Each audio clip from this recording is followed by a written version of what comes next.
Okay.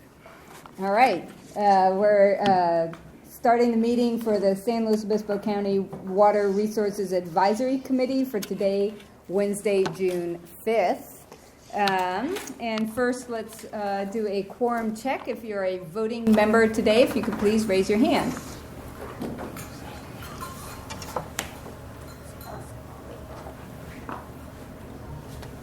We got 14. 14. We have quorum. Thank you so much. I don't take that for granted. Thank you, everyone, for being here, making sure that we have these meetings run. All right. Let's go around and do introductions, your name and who you're representing today. I'm Andy P., San Luis Obispo City Council. Melanie Order, City Council. Michael Mormon, City of San Luis Obispo. I'm David Hicks. I'm a Deputy Director with the City of San Luis Obispo. Patricia Wilmore, Paso Robles Wine Country Alliance.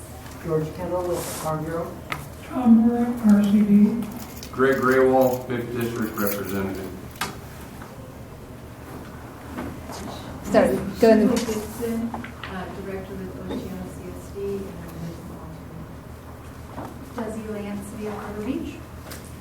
Jeff English, Director, Templeton Community Services District. Craig Armstrong, Diploma, CSD. Mario Iglesias, Diploma, CSD. Ed E.B. and CSD. Tony Lindstrom, Golden State Water. Renee Osborne, Lasosa CSD, and I'm for San Simeon alternate CSD. You guys. No. John Reed, Kansas. Cynthia Refogo, Oceano CSD. Greg Wilcox, Director of R&D Unanimous. Eric Greening, Environment. Environment at large. Christine Mulholland, Environmental at Large. Linda Chipping, Coastal San Luis, RCD. Brendan Clark, County San Luis Obispo, Public Works. Oh, and Ray Dienzo, also with Public Works. All right, great. Thank you so much. First item is the meeting minutes from May 1st. Any comments or changes? Eric?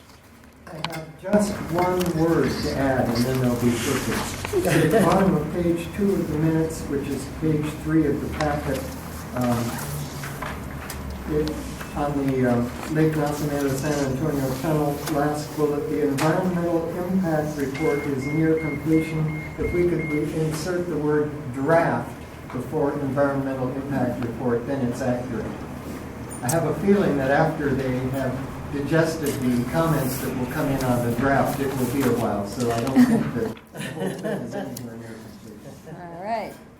Good reminder of the reality of that process. Excellent. Any other changes? Otherwise, I'll entertain a motion. I will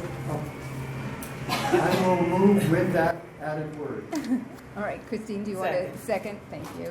Moved and seconded. This is a roll call vote for approval of the May 1st minutes. Okay. Dennis Laux. Oh,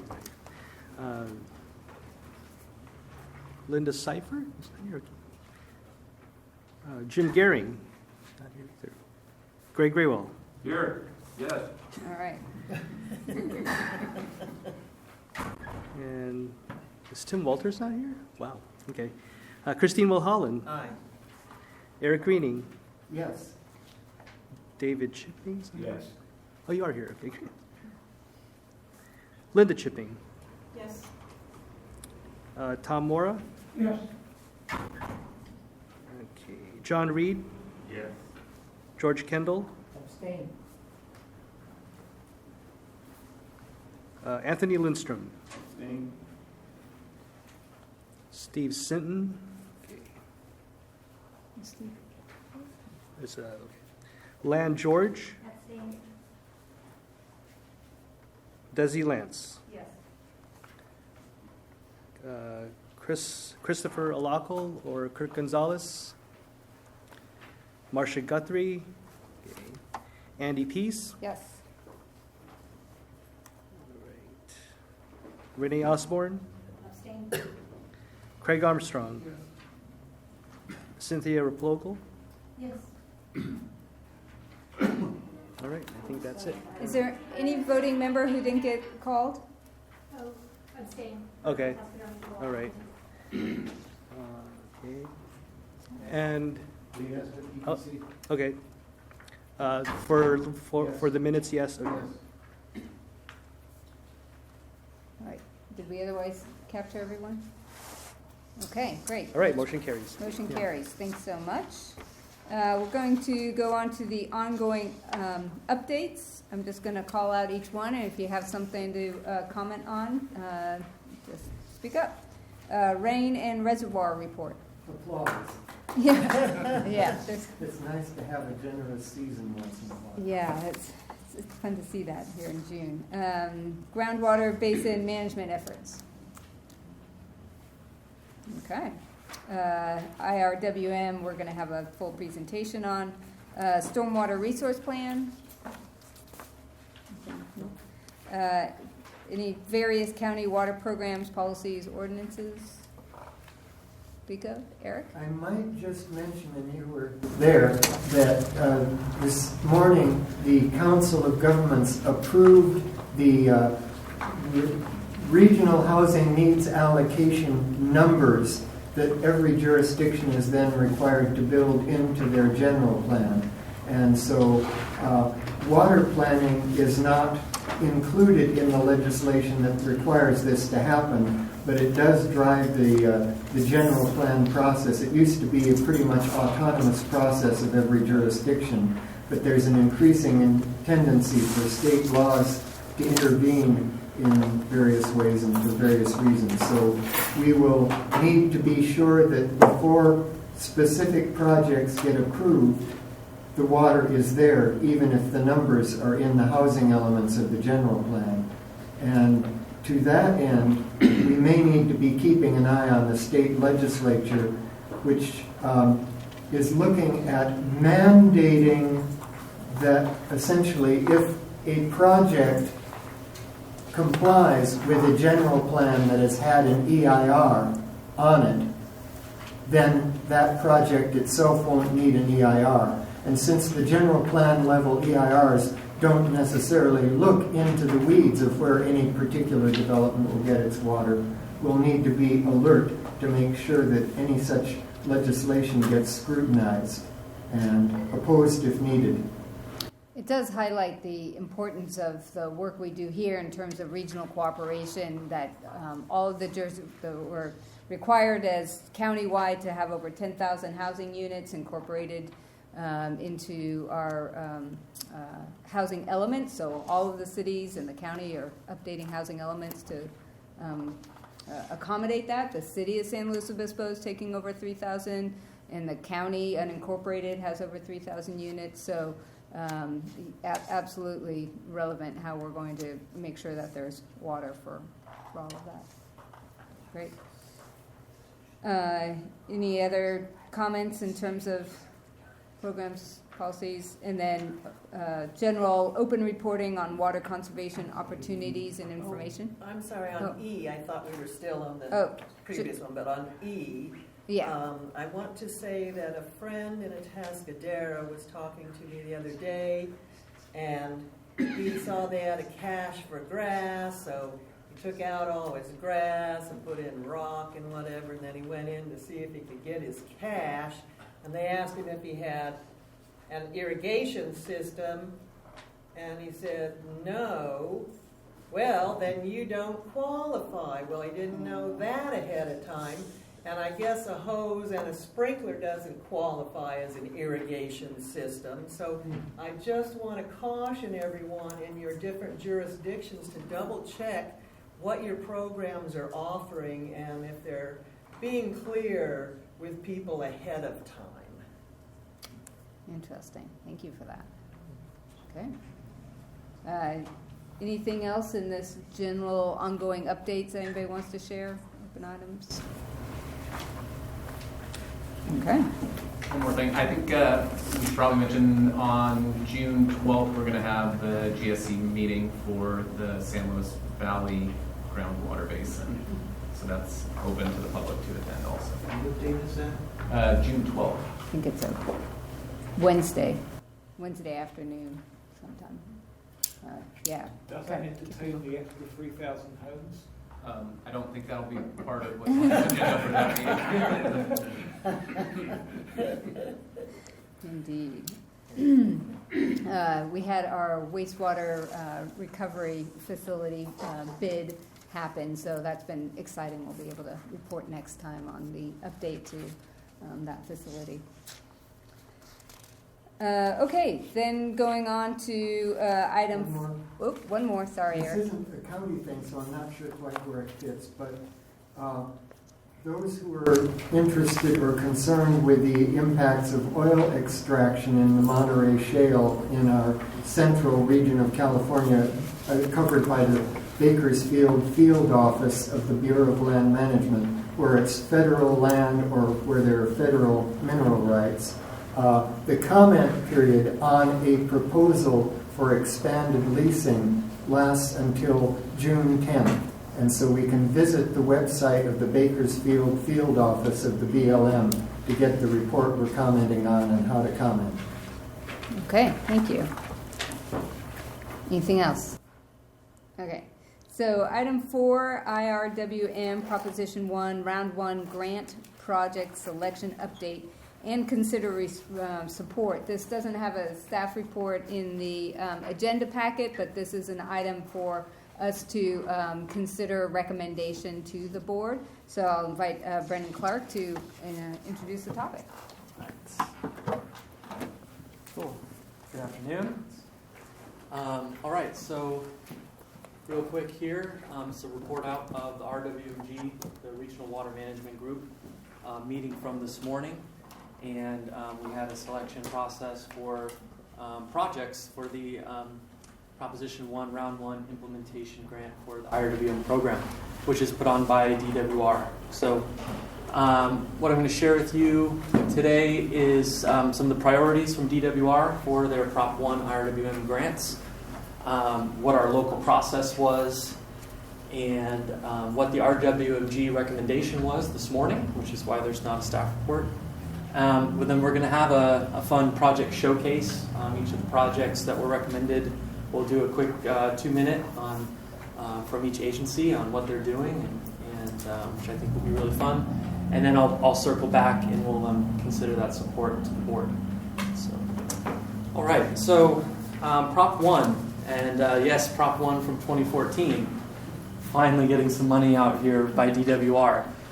There's been a series of documents and workshops, webinars. DWR has put out guidelines and also a proposal solicitation package that have kind of laid out what they're looking for, as well as these workshops that they put on. And so some of the things they're looking for, as explained in the guidelines, are leveraging of non-state funds, providing multiple benefits, implementing projects with greater watershed coverage, and then a number of statewide priorities, which include making conservation a California way of life, increasing regional self-reliance, protecting and restoring ecosystems, managing and preparing for dry periods, improving groundwater management, and providing safe water for all communities. On top of that, in the PSP package, which lays out the exact grant terms, they talk about specifically each proposal, each suite of projects needs to respond to climate change, provide for more regional self-reliance, and meet the critical needs of the region and of disadvantaged communities. And then lastly, at the various webinars and workshops they've put on in the last year, they talk about these kind of 4 areas that they want to meet, which are, as you'll hear in a minute, kind of can compete against one another. One, that's wanting to support the best of the best projects that meet the critical needs, especially of disadvantaged communities, projects that capture the spirit of IRWM, as well as trying to maximize the benefits for the grant funds that are awarded. So that's what they're trying to do. As you can see, that some of those interests compete a little bit. So what have we done here locally? We started our process this year, and our process kind of follows this route. We had a local call for projects. We had a staff level review and scoring, which was, as you can see here on the bottom, to DWR's scoring. They provide, this is how we're going to score the projects and how we're going to evaluate your grant proposal. So we, the RWMG, evaluated the projects that were submitted against those standards. there was a working group, like a subcommittee review, and that was before the greater RWMG. Again, that was this morning. And going from the RWMG, we come to you, and then eventually to the Board of Supervisors, which would be in the fall ahead of the official application. And again, this is all based on, we have DWR's rubric, if you will, and so we're fitting our projects into their box and would best meet that. So our timeline, we started in February at a regular meeting where we reviewed this process. We selected our working group who was going to do the review, and we decided to hold our call for projects in the month of March. From there, we had an April 3rd regular meeting where each submitting agency presented their project to the group, which was really neat. It's like, that's kind of IRWM in action. How many other places are you getting 13 different agencies presenting on what they're doing?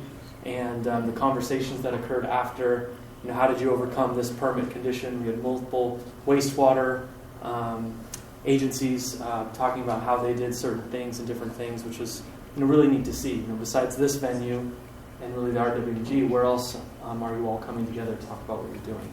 So I think there's value in that. From there, the final documents from the state came out in April, and there were no significant changes from the documents that have been out already, so we moved ahead. We had our working group meeting last week and the RWMG this morning. So these were the projects that were submitted and their scores. You can see, I think it's 13 projects. We had 2 that were considered ineligible. Unfortunately, the Oceano 13th Street drainage project will be complete with construction before reimbursable expenses are eligible. So they unfortunately, because they have to start construction this summer, are ahead of schedule for this grant. And then San Simeon's project was considered ineligible as well. And so given these projects, the group saw kind of 2 tiers of projects here. The larger scale projects that provide a lot of benefit, and then really a second tier here of smaller projects, but that are all meeting critical needs of these smaller communities.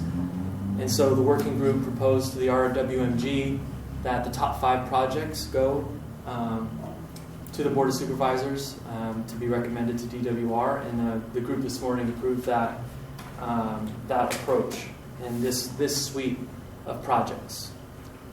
So here's what we have: the City of SLO, Nipomo, Los Osos, Oceano, and San Simeon.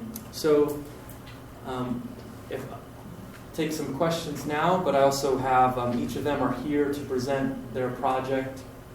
So if you wanted to have a specific question about this, I'll get to you in just a second. If you have a specific question about their projects, maybe after their presentations would be best. But yes, great. Yeah, so I'll just say the outfits that propose a project to you. These? The City of San Luis, Nipomo, Los Osos. These were stormwater type projects. So it could be any type of water supply, ecosystem, flood control. Right, they had to meet. The more things they met, the better off they were. My point is, and I'm just going to use the community I live in, which is just Creston. They don't have an agency. How would they apply for a project for stormwater capture that would help the ecosystem, that would help the recharge, that would help in the wildlife, that would help so many other things, when there's not an opportunity for an area like us that doesn't have a representative other than the county to even know about these projects, to get money, which could be part of our GSP for recharge for the basin, which we're required to do by the state.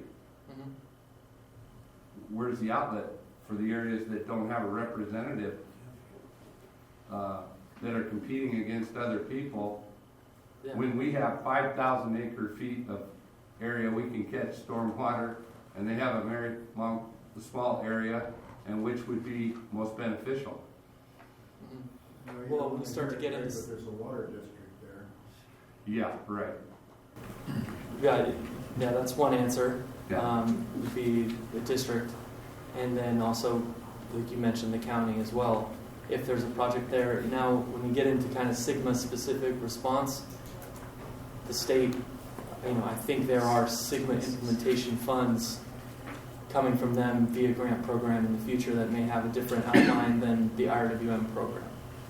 So, and that's the best I can give to you Prop right 1 now. money was sold to the public to fix dams and reservoirs and add dams and reservoirs, and not one dime has been spent. In fact, they shortchanged Temperance, and they're not going to build it because they gave them some BS deal about, well, we'll give you $500,000 to build a $4 million project or whatever it is. It's just ridiculous, and that's how they sell these things to the voters, and then they don't come up with the money to do what needs to be done. So, regardless of whatever the entities are, if I want to know, did anybody respond to the 5th district or the 1st district and say, hey, we have this money available, is there any projects that you guys want to do? Yeah, and I would say the only thing I can speak to really from that is that if we went through the list of previous grant rounds, I know there's kind of a lack of North County here on this submitting list. But the last 2 rounds have had projects in Templeton, the Conjunctive Use Project, Tascadero Mutual Water Company, Santa Margarita, and there have been others in North County as well. Yeah, but it goes right back to my point. You're only talking about purveyors. And the people that get the, I'll just say, punishment put them on are the overliers. And they pay 50% of the taxes in the budget of this county, and they don't get the representation as the same as the purveyors. So I personally have a problem with that, because I live in the watershed, I don't live over the basin, but I've looked at past agreements and things that have gone on since, I'll just go back to 49 or 41 when the Salinas Dam was built, and what promises were made and what people were included and what didn't take place, and now there's history to show what they claimed at that time didn't take place, and they've actually damaged our basin because of what they did. And I want to know what they're going to do to fix it. All right. Any other comments from there before we hear from the projects? So first up, we'll have City of Slow come up and talk about their water project.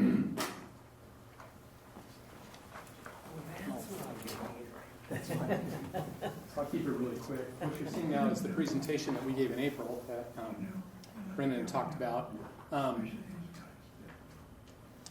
This is the project. This is the City of San Luis Obispo's Corporation Yard. This is Prado Road, and this is our water resource recovery facility.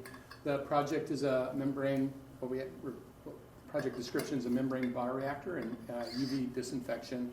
And the project driver needs our MPDS permit requirements, which we meet now, but we're going to meet the new water quality objectives. Diversifying water supplies, I'll come back and talk about how important that is. Replacing some stuff from even going back to 1924. And then finally increasing our treatment capacity to meet our general plan requirements. In a nutshell, you're wondering what a membrane bioreactor is. Well, wastewater treatment plants operate in some aspects very much the same. When stuff comes in, we take it out with a big screen. Then we use gravity to separate things that sink and some things that float, so let you use your own imagination. And then we use a membrane bioreactor to convert all the toxins in the water into basically neutral things. So nutrients are significantly reduced, ammonia is converted, and then we run it through a membrane, which makes it very clean, gin clear. And then instead of using chemicals, we'll use UV disinfection. We cool it because it's in a watershed that supports cold water habitat, specifically steelhead trout.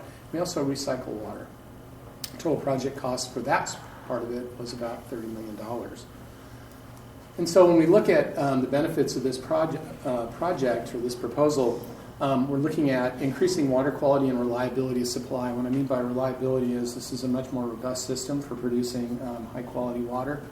It increases recycled water. The process that we pick will maximize our ability to fill up our tank, which we can distribute it. So presently, we have some treatment bottlenecks that don't allow us to do that. We'll continue to enhance our freshwater habitat downstream. At the same time, those downstream users and beneficial uses will be preserved. And so, like I said, it meets the highest water quality objective in the Central Coast Water Board's basin plan. And we're a key supporter of basin sustainability. We're in the CSG for San Luis Basin. And opportunities for regional collaboration. We are, our distribution systems reach to the edge of the city. We are partnering with a variety of different people throughout the region, and we understand that this regional collaboration is where we believe we need to go for water sustainability. So I hope it's about 2 minutes. No, it's perfect. All right. Here. Will the work on this project be subject to the project labor agreement? That Yes, so this project, we have a community workforce agreement, which is a PLA, that has been signed by the trades. And so this project will be moving forward with that, with the local hire. With local hire. Local hire. So 30% of the workforce that will be working on this will come from specifically this county. That's the idea. Yeah, David. How does replacing your rotating filter beds with the bioreactor increase water supply quality? So right now, when you look at our filter beds or our filters, they're giant mechanical devices that require a lot of energy, and water comes into them, they collect solids, and then we need to back flush them. And they're just sized enough for our dry weather flows, so, or not even our peak flows. And so we have to, there's times when we have to recycle them or back flush them, where we have to actually back water up in the plant. That doesn't always meet the time and delivery schedule of our customers. So this way we can run the water right through it. The membranes have a much more, it's the best way to put it, easier method of continuing to regenerate those membranes. Anything else? Or? Great. All right, thank you. All right, next one, Napomo. Morning. Thank you. Mario Iglesias, General Manager of Napomo Community Services District. The Napomo Area Pipeline Improvement Project and Joshua Road Pump Projects are just parts of the total Napomo Supplemental Water Project, which is shown up here on our map. The areas that we're talking about now for these two elements that combine to about $4.2 million. Where's the blue light? Here it is. This piece of pipe right here, this is approximately 2 miles of 12-inch water main. And what this piece of pipe here does is it bypasses all the smaller water mains that were built to provide and distribute water in the local area. As you can see, these are our well sites. This system was built with the wells in this area and the pipelines diminishing in size over all the way to this side of the district's boundaries. The total project for the Napomo Supplemental Water Project included the pipeline that went under the Santa Maria River, included a booster station, it included adapting to chloramines at all the well sites, it included the interconnection points and several other pieces of pipe. So to be clear, the total project is about $35 million. The project that we're looking to fund on this Prop 1 grant is about 4.2. We've asked for about $1 million to help support that. We've gotten about 800,000. The request is for 800,000.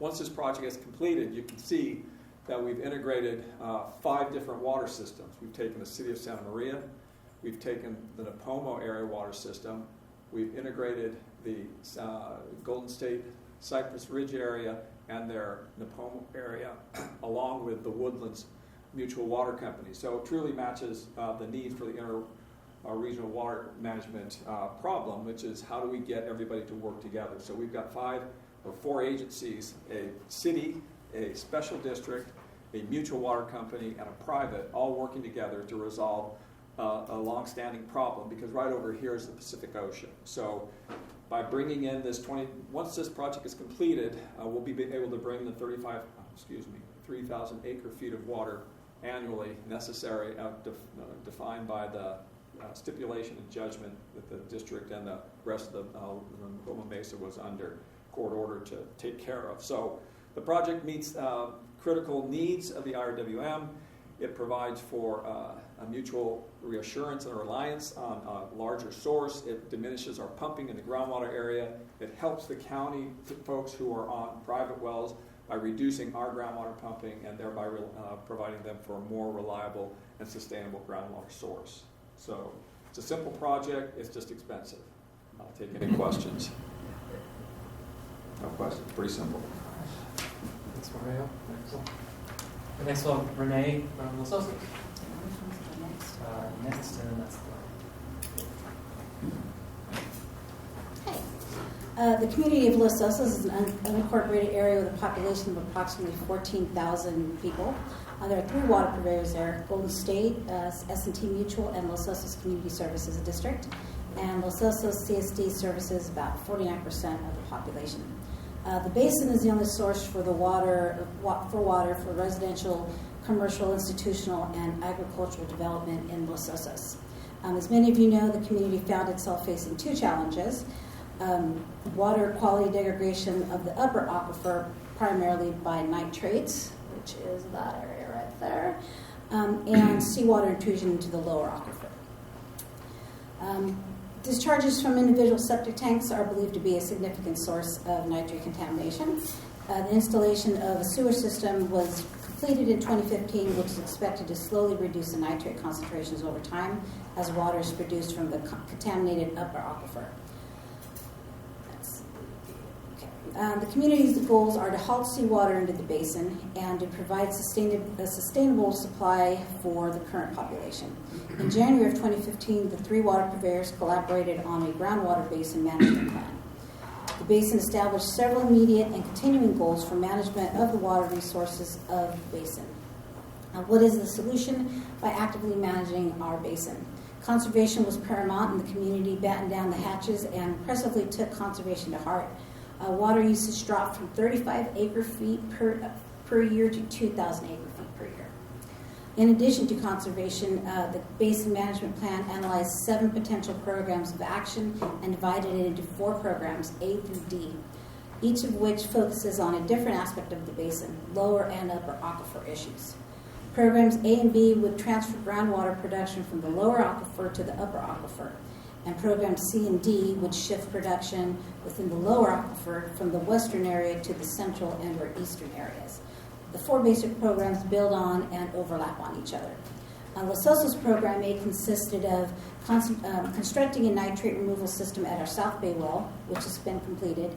In addition, we made modifications to our Palisade well by shifting groundwater production from the lower aquifer by cutting off production from Zone E, I already moved that side, and moved up the pump. We filled the bottom 120 feet with cement grout and raised the pump, which has also been completed. The 3rd item on our list is to augment production at our 8th Street well from exclusively drawing water from the lower aquifer to the upper aquifer, which will decrease seawater intrusion and expedite the cleanup of nitrates in the upper aquifer. We have already completed CEQA, permitting, coastal development permit, and engineering, and have spent a total of $238,000 to date. The engineering construction cost was approximately $280,000. We asked for $238,000, and we have 100% build-ready construction documents, and we're ready to proceed with bidding for construction. Yes. The water usage savings from 3,500 to 2,000 acre-feet, is that something you have a plan to do? We've already fulfilled that. We've already fulfilled that goal. The county's been keeping track of that. And that's through conservation efforts. Besides the residents themselves taking to heart conservation, the different, I have Golden State here right now. Everybody has control. The different water purveyors have also supplied residents with different conservation items to help them. But most of all, the residents themselves get credit for cutting back. Retrofit plumbing fixtures. Yes, everything. Yeah. Yes, sir. Does Golden State fit in this in any way? Tony, I'll let you. Yeah, as far as water savings, yes. But as far as getting grants and so forth, unfortunately, no. There's no integration between. There's some of the projects within A through D that they overlap each other. We completed an intertie. Completed an intertie. You did share that. Yes, yeah. So some of the projects kind of intermix and overlap on each other. This specific one does not. Yeah, this one was something that we were each charged with to complete specific projects, and so this is on our list that we have to complete. Eric. Is the existing savings showing any impact on the rate of seawater intrusion into the basin? You were at the last Basin Management. Yes, there has been some positive signs of that. It's a little too early to tell at this point, but yeah. The short answer is yes. Thank you. Anything else? Besides anything else, or that Oceana's Okay. next. Sorry, stay Okay. close. I'll say yes. Well, I'm Shirley from Oceana. Go next to more.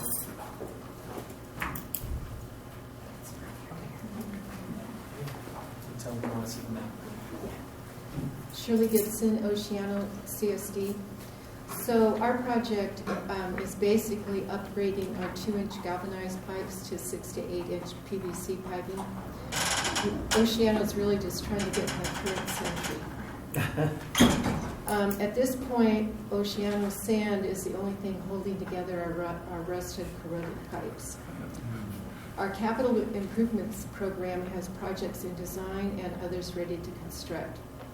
The RWM program, along with Prop 84 funds, help cover between 10 to 15% of our total program costs, which is about $4 million. We made a modest request this round, but receiving $275,000 is a big deal for our district. Oceana would have a much tougher time competing with other projects without the DAC funding. And Oceana will be raising rates in the near future to fund the rest of the work. Questions? Just a quick map. Here's where all the different pipe locations are that the entire program is looking to replace in Oceana. Yeah, we have, I think, 87 identified problem areas. And lastly, Renee again for St. Simeon. I was going to step in for St. Simeon. St. Simeon CST is a disadvantaged community and is responsible for water, sewer, lights, and streets. And not only does their utility include a 200,000 gallon per day wastewater plant and groundwater wells with 210 meter connections, they also have a recycled water plant and a reverse osmosis water treatment facility. Their water is obtained through groundwater and sometimes surface water during rainy seasons. While they do have filters in place, they are having a hard time with turbidity and disinfection contact time during the rainy season. Currently, the whole community relies on a 150,000 gallon reservoir. So that's not only for the 500 people population there, but also the 11 hotels that are there, and we see about 4,000 people throughout in one given month, depending on the season. When the first master plan was created about 10 years ago, the engineering identified a fire flow and storage issue. As you can see, they need 1.4 million gallons are needed to be fire code compliant, and we have 150,000 gallon tank. They have recently compiled a new master plan and have identified similar goals. The need to increase water storage to improve water quality and reliability and pressure. In addition, they need to replace most of the distribution pipes to help increase water flow and eliminate asbestos pipes, therefore increasing sustainability. Work is being scheduled in phases given their financial situation. They are taking an active role in managing their resources. So firstly, by conservation. Conservation, they have always had a great conservation plan. The community is currently at 31 gallons per day per person. This helps reduce the impact of saltwater intrusion and minimize the impacts of the surface water intrusion. Conservation is a year-round habit for St. Simeon residents since the mid-1980s. The next active role is their reservoir expansion. Having a large capacity reservoir to bank water during wet seasons will help fight surface water intrusion, improve reliability, and replace aged infrastructure. If they can stop pumping water for at least 2 days during the heavy rains, they can alleviate some of the intrusion into the aquifer. As mentioned, a slower draw from the wells during rainy season will also help with any surface water intrusion, reducing the potential impact for harmful bacteria. And of course, having more water in storage in case of a major fire will help with safety. The problem grant submittal is for a 400,000 gallon tank, which is phase 1 of 4 phases, and the replacement of the distribution line from 8-inch to a 14-inch to help with flow and pressure. This is a partial phase, and engineering will be completed soon, actually, because we said June of 2019. And SEQA will be, is also in the works to be completed by the fall of 2019. And then they will be ready for construction. Any questions? Yeah, you mentioned before that they have the reservoir. 150 gallon. Right. Yeah. So you're going to not replace the reservoir with this project, but add this 400,000 gallon tank. So it'll be a closed tank, not a constructed reservoir, open reservoir. Is that correct? Correct. And they're going to leave the small 150,000 gallon tank in place because, as I mentioned, they have tank or reservoir? Tank.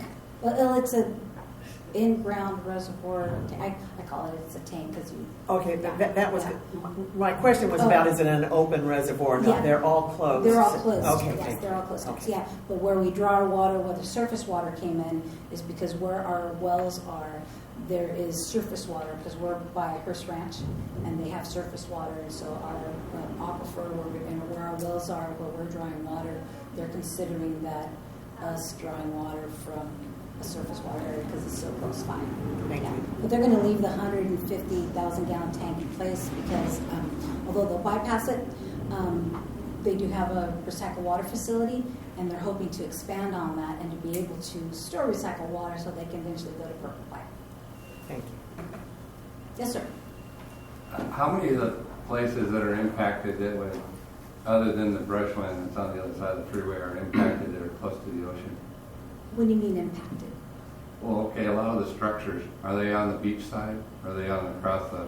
My point is, what do they have set up to use ocean water to fight fire? We don't have anything you can't right now use. So they won't draft any water to use that's sitting right there. You're not allowed to do that right now, You sir. can't put salt water on the Yeah, land. it's salt water. Well, every day, there's like 8 fireboats in the city of Los Angeles, and they use water right out of the ocean. Yeah. And same in San Francisco, and same a lot of the other seaports. Well, Any we're place not I've been around the world Yeah. that has access to the ocean, really drafts water out of those water sources for emergencies. Well, we have the recycled water, and it's Title 22 unrestricted use, and it can be used for fire flow. So that's one of the things is we do have those extra tanks, but it's still not enough. You know, we just need bigger tanks. Are you allowed to put ocean water on fire? Well. I don't know what they're allowed, but if I was going to put out a fire to save lives and you're already contaminating all kinds of stuff from the fire, I really wouldn't be worried about it. But to answer your question, yeah, no, you're not allowed to do that right now. You know how hard it is to just build something. Can you imagine the Coastal Commission if we try to? Yes, sir. Yeah, the salt on soil and habitat is not a good idea. Salt on the built environment means corrosion, so I think there's a good reason for those laws. However, I suppose there are areas in Los Angeles that are so hardscape that maybe ocean water gets a waiver. I don't know. Yeah. I don't think it would around here. The sequel would get 100 times more complicated if they tried to do that. Never mind get through the Coastal Commission.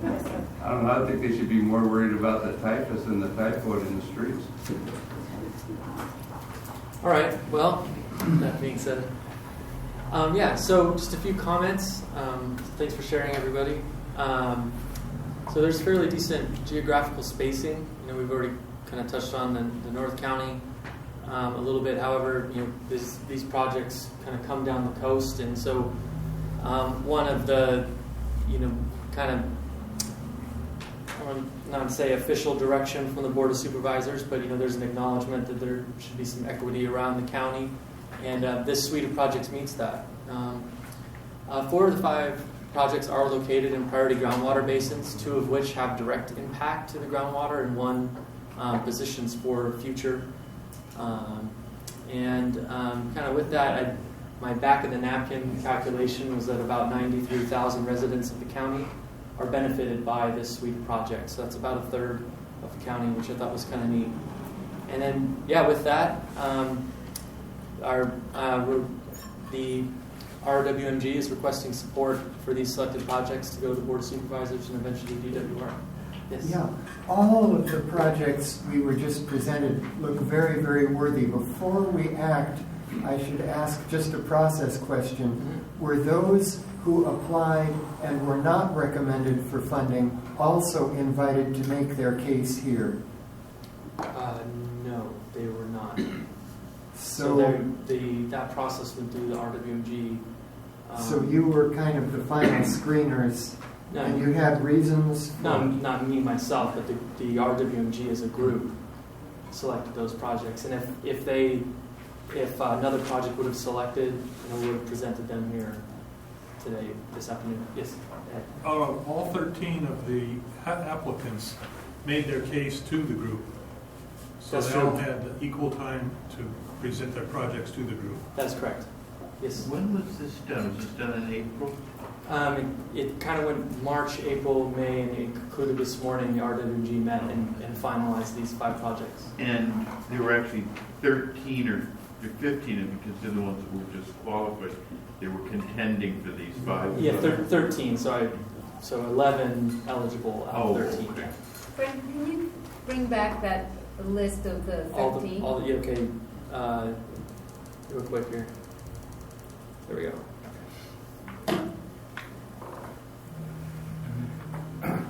I noticed that San Luis Obispo asked for $3 million and got 1. Yeah, I can speak to that.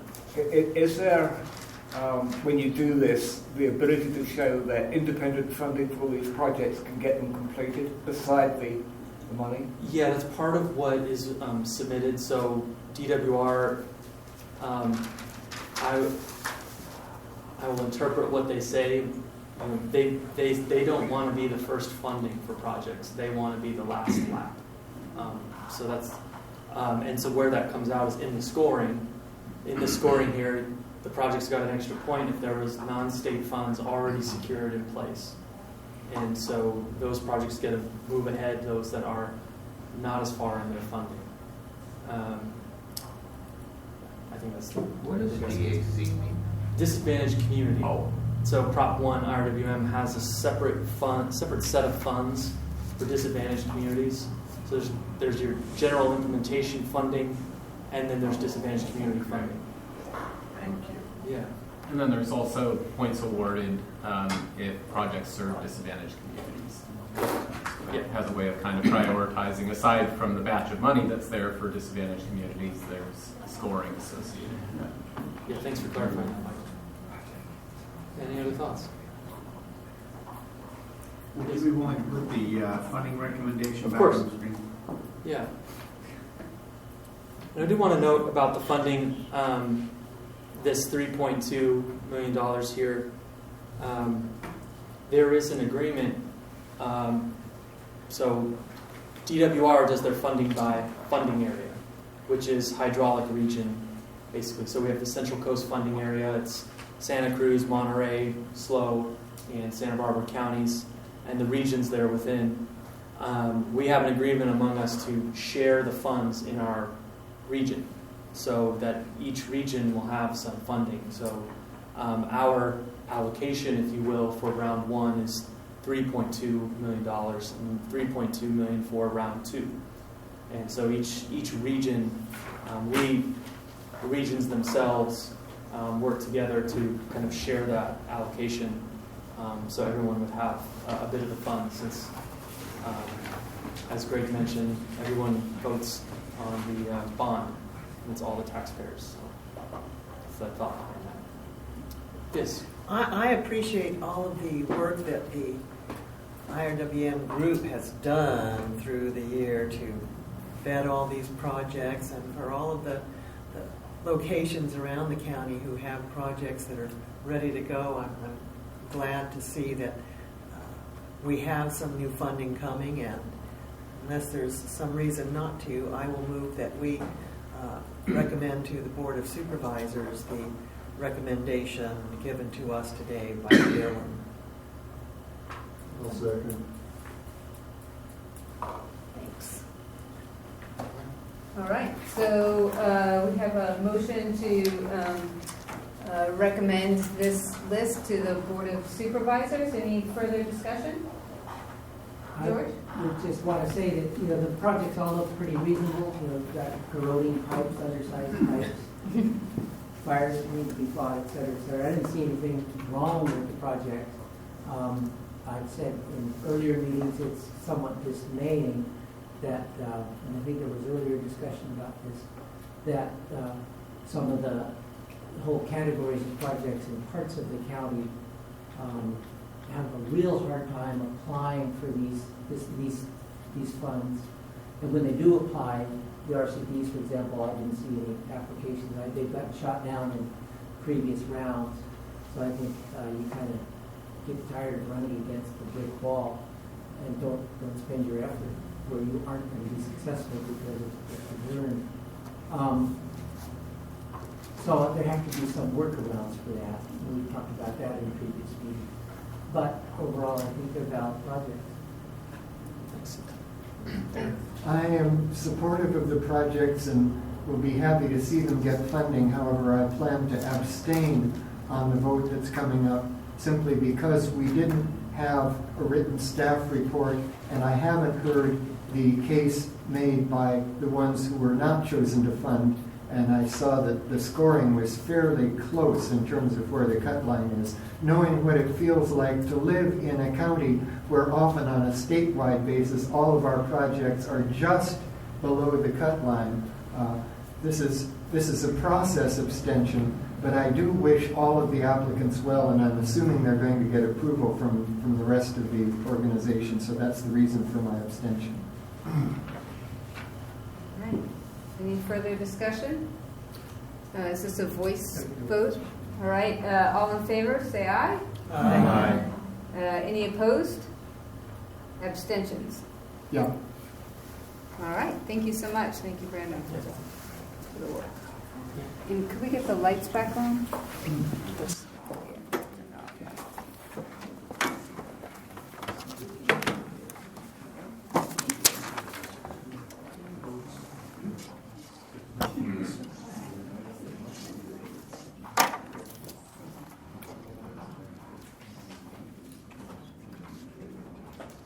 All right. So next item up. Item 5, updates. These are every month we're having member updates. And this month is our resource conservation districts and community services districts on water issues relevant to their group or agency that we might want to hear about. We've been having some great presentations so far. Really appreciate the participation. If folks, we'll probably, we miss each time, not everybody is here, and so we'll do a little bit of sweep up in the fall. But otherwise, let's see, going through here, I guess that's Coastal San Luis. So Linda Shipping, do you want to say something?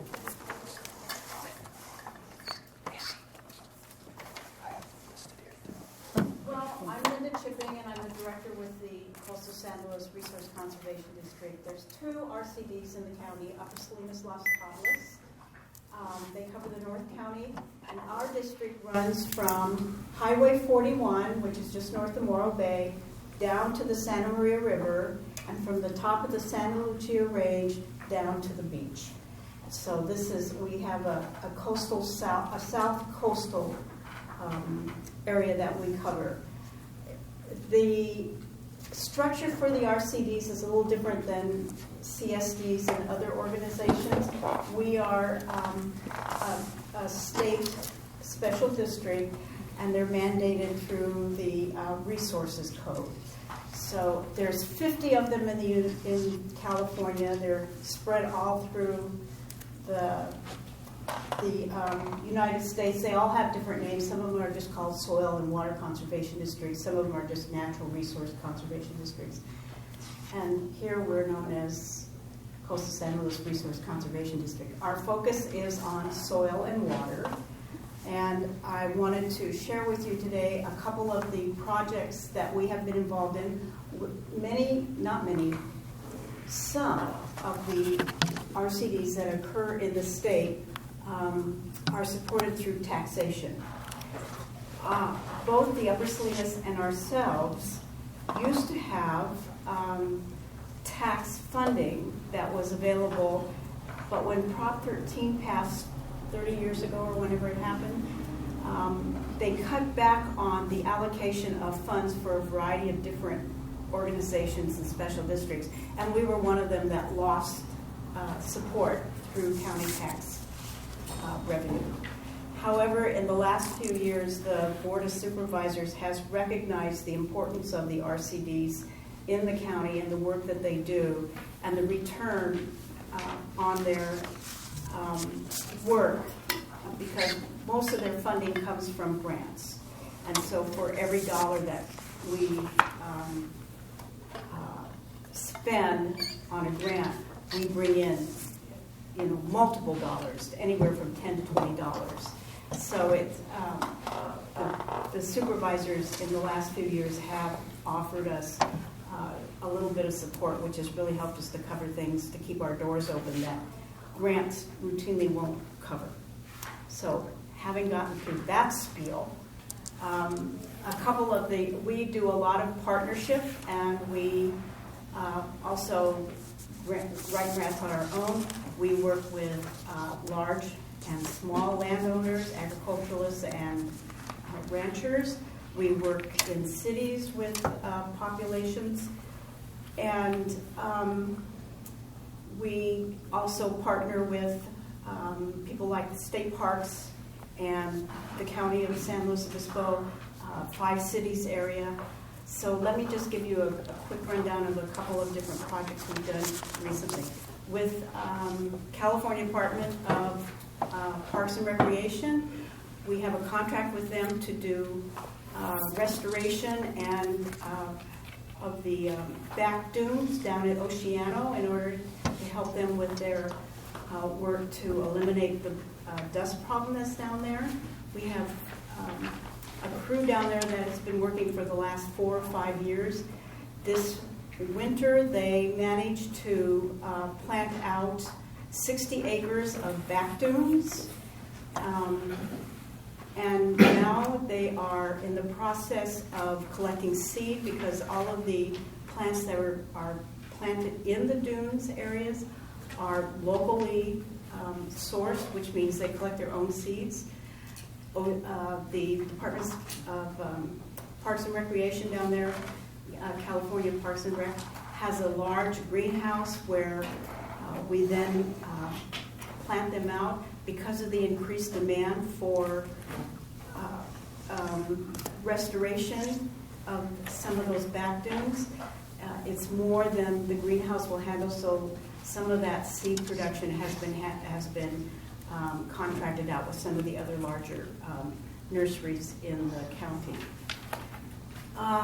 Another one is a project that we just finished in the Los Osos Valley with a large landowner and agriculturalist, a rancher, and it was called the Climate Ready Grant. And the purpose of that was to look at soil treatments that would help to improve capture of rainwater and any other type of water that happens to hit the ground, and so that it didn't just run downhill and into a creek. We did that through, and also to improve carbon sequestration. We did that through a sort of a semi-research way of doing it, and as a demonstration project for agriculturalists in the valley. We had test plots where we did nothing, and then in the plots where we were taking various actions.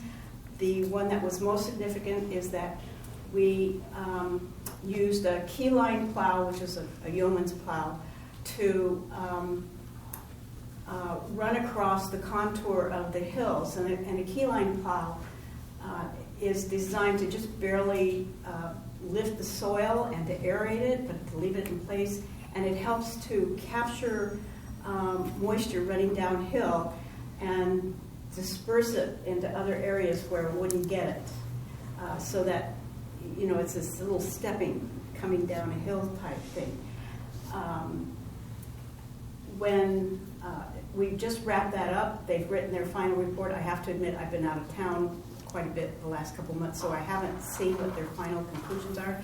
But the success of the program seems to be showing that areas that receive no treatment are not as efficient as retaining water and improving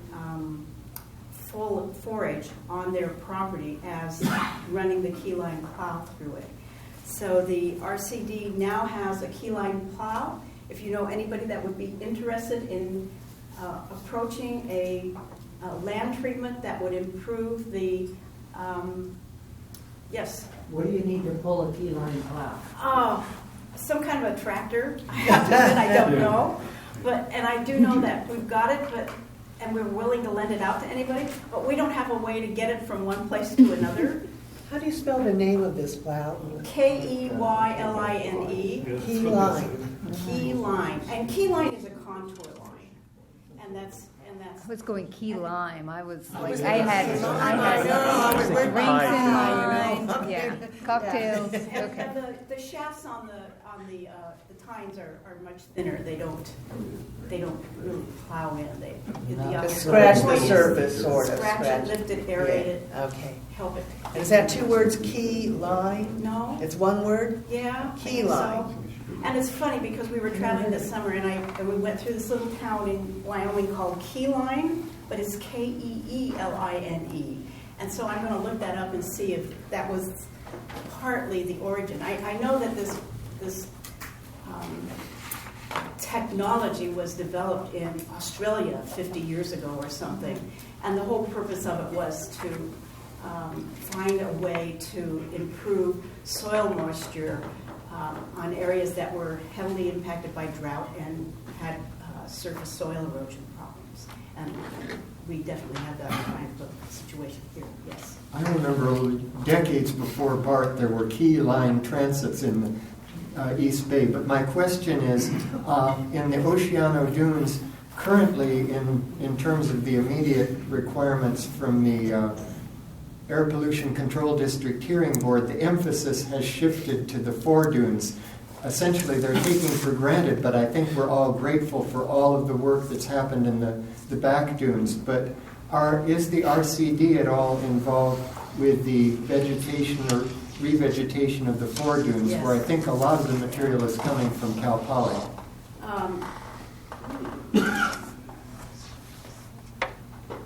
They've got some pop-up greenhouses by the horticulture unit.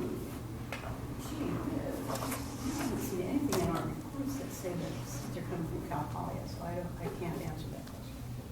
I don't know. But you're working the foredunes as well as the back dunes? Yeah. And we started off before all of the mandates came down on state parks to do something there, and we were working at 25 acres a year, and now we're up to 60. Mm-hmm. So it's the pressure is severe. Yes. Oh, and then one of the other interesting projects that we're involved in right now is looking at the Oso Flaco watershed and the legacy pesticides, the DDT, that shows up in Oso Flaco Creek as well as Little Oso Flaco Lake and the Big Lake. The DDT concentrations in the lakes is the second highest in the U.S. per pollution, is what I've been told.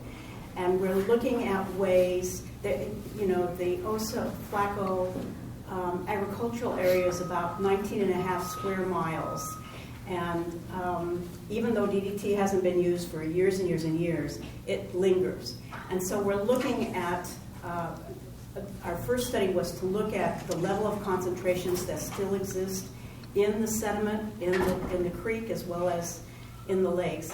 And we've just finished that in March, and we're developing a proposal that will look at the alternatives for any kind of remediation for that.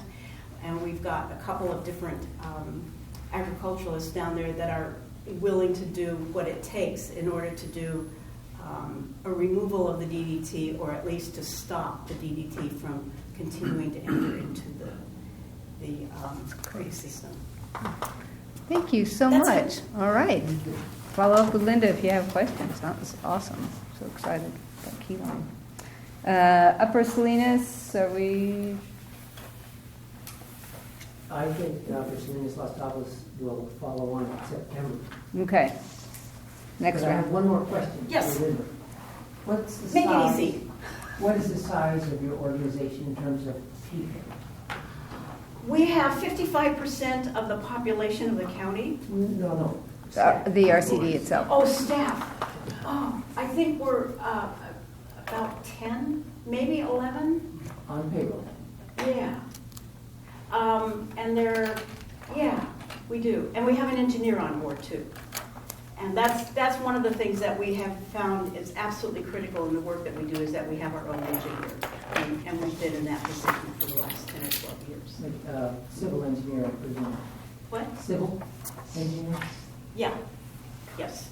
He can design projects that we do in terms of sediment control or other, things that needs to be done on private land. Are you guys considered state employees or county or? No, they're special district. Special Yeah, there are employees. Yeah. We belong to the Special Districts Association. Or do they have like PERS retirement or how does that? Well, we have gradually added on various different things like that. We're really at the bottom of the totem pole when it comes to resources financially. And we've gradually over time been able, when we first really got going, we didn't have any kind of retirement and a variety of things. And we're up to having a retirement thing and, paid holidays and health care and all that kind of stuff now for them. But it took a long time to reach that point, believe me. All right, I'm going to keep going here just so that we can wrap up and see if there are other CSDs at this point. If anybody's come in, Avila, Cambria, Heritage Ranch, Los Osos. I'm here. Oh, yeah. I You didn't want- really prepare anything. You heard about our 8th Street well, the upper aquifer nitrate laden. Can you stand up for us? It's informal, so. The good news about that is that the test well came back with a very low level of nitrates, so we may not even have to denitrify the upper aquifer water from that well. Oh. It was meant to be blended with lower aquifer, but to cut the pumping from the lower aquifer. The other big issue we have is another well that is part of the basin management, the settlement that we entered into a couple years ago with all the other water purveyors. We're putting a new well, lower aquifer well, out on the east side of the community, east of South Bay Boulevard. And we're still in the early stages. We've got 4 different sites that we're surveying. Different issues with each. Some are more productive from the preliminary tests that we've done. Some have habitat issues. One has a neighborhood controversy issue. It's in a residential neighborhood where people have private wells, so they're not fond of the idea of a municipal well anywhere nearby, even though we'd have to do a full CEQA review and mitigate anything that turned up. But that's a very preliminary stage for that. And then those are probably the basin-wide issues. If you're a member of the Los Osos CSD service area, we have a rate increase on our agenda proposed for tomorrow night. It's the third of 3 that we had survive a 218 protest vote 3 years ago. And there's a lot of controversy over whether or not it's needed. Conservation, even though the community did a wonderful job of stepping up, we had anticipated more, and so revenues are higher than we had anticipated. We've already met our goals. And so the third increase is a little bit controversial. That's for those that live very locally out there. Yeah, it's new wells, and it's more of a management issue. It's not that we're going to be extracting anymore, but it's just options to allow better management of the basin. You've got various sub areas of the basin, and if saltwater intrusion is heavy in a certain area, you can back off that area and pump from a different. And that's what we're trying to get the community to understand, is that we're not looking to increase production, we're just looking to manage the production better. Okay, any questions? Yes. Is your agency considered formally a responsible agency relative to the Habitat Conservation Plan, or what role will you have in it? We are, I don't know if, it's been a while since I've dealt with the technical term responsible agency. Maybe that's a CEQA term rather than... Well, the county's taken the lead in putting it together, but it will involve the entire community, hopefully residential areas too, I assume. So the CSD projects, all of that should be wrapped into this because everything's been on hold. New dog park efforts, everything has been on hold waiting for the HCP and the community plan update. And I know people get excited every time there's a hint of progress, but I keep going back to the letters I have from 2005 that talk about a draft being submitted to the Washington, D.C. Bureau. We've been about a year away for a couple of decades now, so you don't have any inside information on the timeline at this point. It did go back to Washington, D.C. for publication in the Federal Register within the last month. It's my understanding. So that's a big step right there, because that allows the comment period, and then you can at least address the comments and move ahead. So we're expecting a comment period to open in the foreseeable future? I would bet within the next 60 days. Thank you. That's important information. Any news, is real news, is good. Yeah. All right, thank you. Okay, Napomo? Terrific. I think our general manager. Hey, look at that. Got well. Thanks for being here. So you saw what our project is. What I'd like to let you know is that the existing portion of the project, the supplemental water project, part that we've already built, was completed and started bringing water in 2015. And this last year, we brought in approximately 1,000 acre feet, 960 acre feet of water which is important to us. Ultimately, we have to bring 2,500 acre feet. We're mandated to bring 2,500 acre feet of water onto the Napomo Mesa.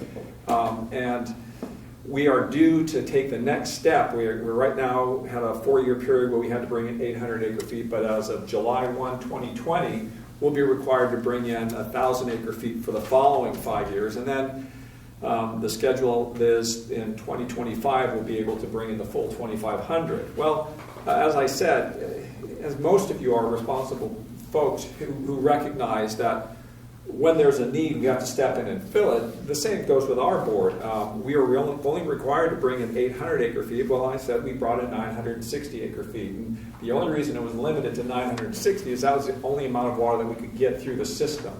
So we're bringing as much water onto that mesa as we possibly can to try to stem this dry period in the groundwater basin. So to that end, with the addition of this new pipeline and the mandate for us to bring in 1,000 acre feet, we will again look to the basin and look to the region to see how much we really actually have to bring in and how much we can afford to bring in, how we respond to the basin's health. That's really the district's number one priority, is keep that groundwater basin safe for us now and for the future. So that's kind of our update right now, if there's any questions.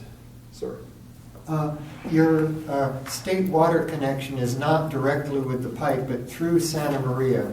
To what extent does the amount you get depend on the percentage that's given each year in terms of the percentage of the contracted amount that an entity gets? Because it's often fairly small, but some entities have drought buffers and so on.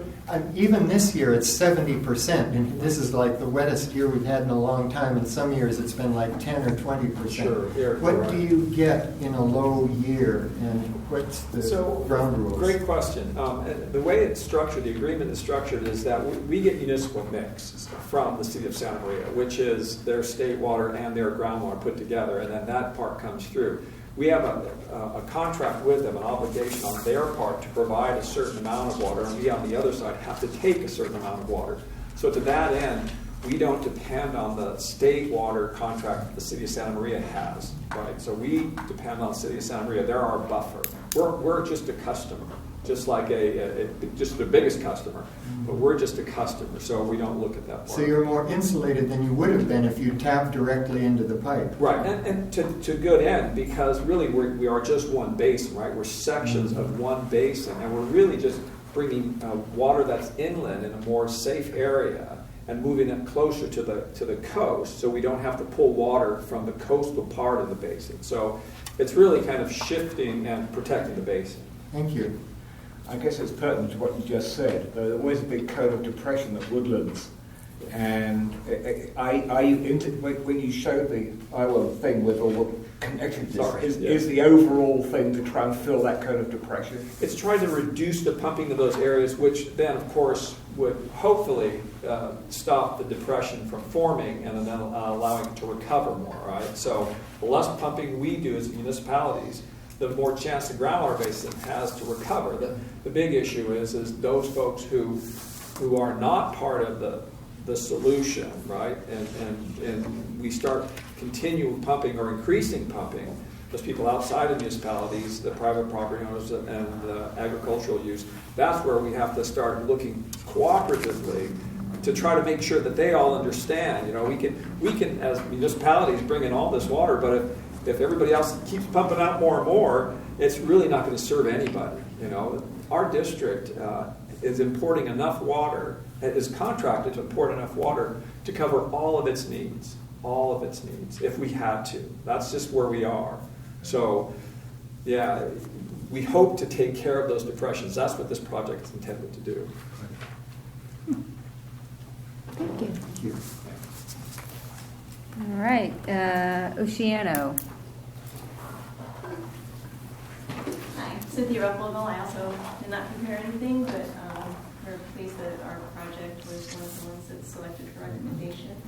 I did have an opportunity to tour our water yard a few weeks ago and get a better understanding of how water comes in and how it goes out, which was very valuable to me as a new director.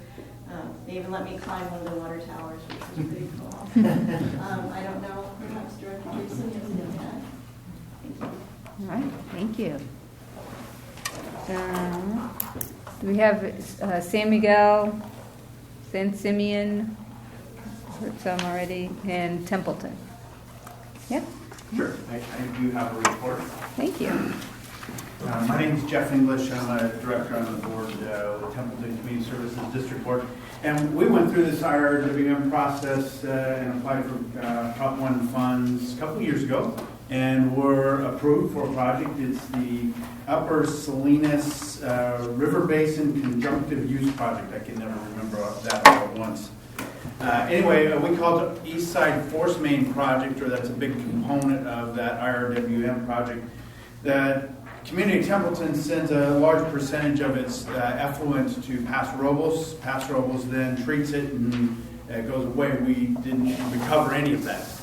So we are now reversing that flow back to our treatment plant where it will be captured, treated, percolated, and then we'll catch it downstream for a water source. So pretty excited about that. Our project is 93% complete as of yesterday.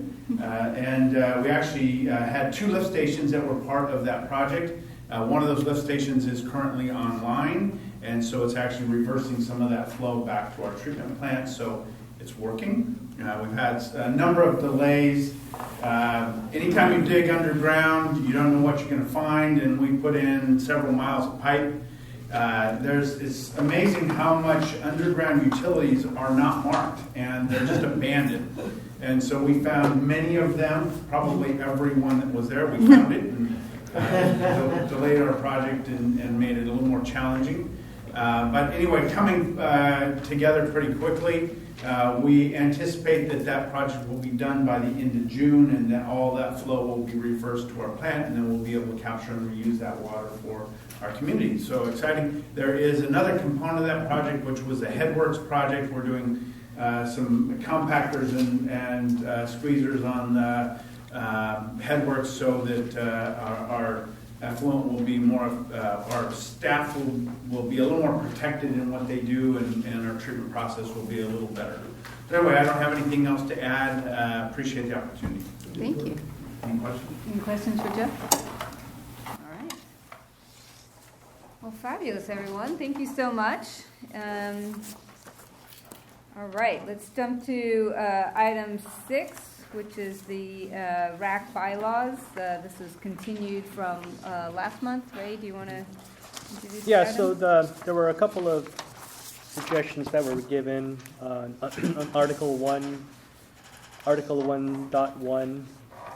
One of the words was changed to, it says the committee shall, and it's highlighted there, it says the committee shall review, but it was changed from evaluate. Determine, I'm sorry, right, yeah. Right. And then in Article 3, Section 9, it was completely reworded to be a little bit more clear. And a lot of the language that's seen here is also vetted through our county council to help make it more clear. So those are the two changes that were discussed from last month that was carried on to here. And if there's anything else that y'all want to change, or if you want to accept these changes, we can implement them. All right, thank you. Much clearer. Any comments or changes, Christine? I have one item that's just a granny grammar. It's Article 2, number 7. Second line, preference shall be given to applicants who have written, not that have written. That's just a grammatical suggestion. Seems fine. Okay. Any other comments on the bylaws? Otherwise, I'll entertain a motion as amended.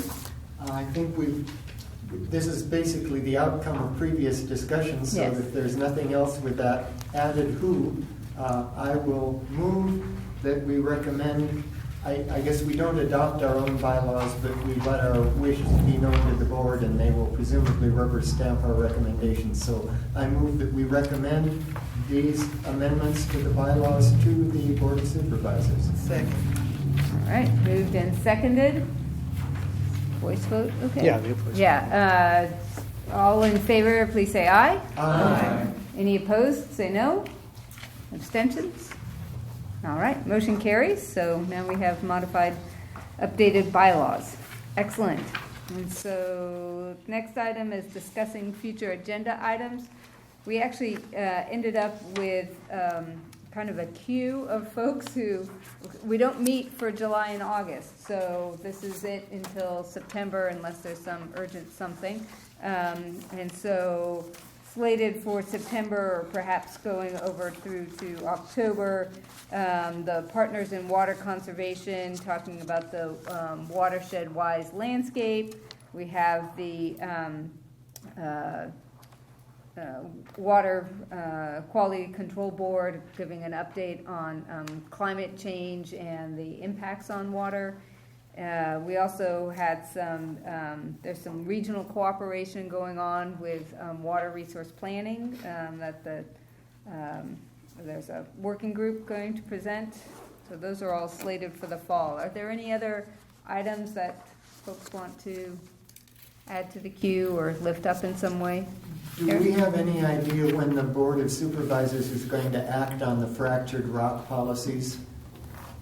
If they act during the summer, we might want to report back. And if there still is a pending action, but there are some specific alternatives that they're weighing among, we might want to look at those.